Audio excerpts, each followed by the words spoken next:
Panahon sa daghang holidays ug ting bakasyon, daghang mga nangandoy nga makabisita sa mga maanindot nga beach resorts sama na lang sa isla sa Bantayan. Apan unsaon man kun imong dream vacation, mahimo na lang nga drawing.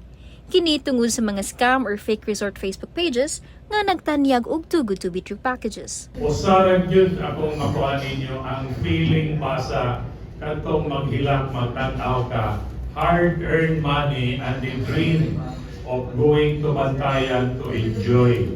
Na ma-relax po sila unta. Just to find out that wala di sila ma-register sa atong booking. O niya, pag-abot nila. Nang hinaot ang Pangulo sa One Island Tourism Association nga mas mapalapdan pa ang pag-edukar sa katawhan mahitungod sa mga pagpangilad o scam nga migamit sa mga pangan sa inila nga mga resort sa Santa Fe sa isla sa Bantayan. Kini human nasuta nga niadtong Setyembre sa niaging tuig, adunay pipila ka mga turista ang na-scam pinaagi sa mga giingong diskwento ug mga nindot nga benepisyo, sama sa libreng kaon ug mga kalingawan sa isla.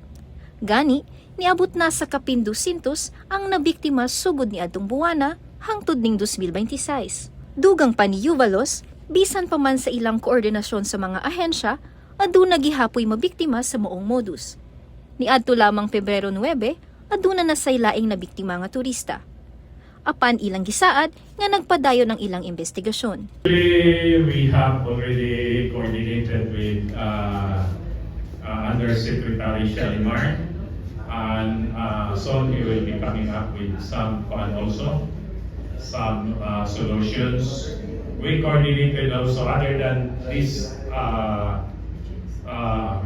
agency na pamilaing gikuansan karon, no? We are trying to connect this to Congress. Our beloved Congressman San Shimamura is very much willing to help us.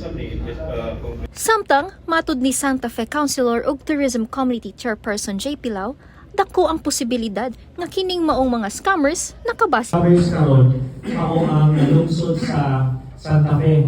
Kini mga dagko kayo mga resort. Ang ilang himo, naghimo sila og mga susama ng mga Facebook pages ang kalibutan sa Anica Beach Resort. So originally, ang Anica Beach Resort aduna na close to 100,000 na likes sa Facebook.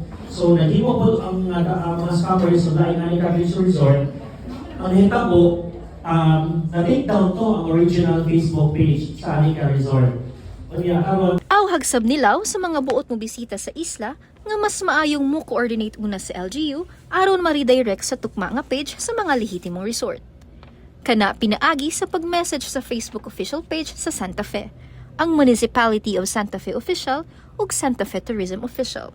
Samtang ang National Bureau of Investigation, CON-NBI-7, pinaagi ni Attorney Wenceslao Galindez mipahimangno sa tanan nga magmatkon sa mga giingong too good to be true nga mga offers. Ilabi na nga nagkaduol na ang Semana Santa, kundi daghang bisita ang gilaumang mubisita sa isla. Kauban ni Aya Mirerza, BIPSO intern, kini si Georgia Olivar, USJR Com intern, alang sa May TV Cebu.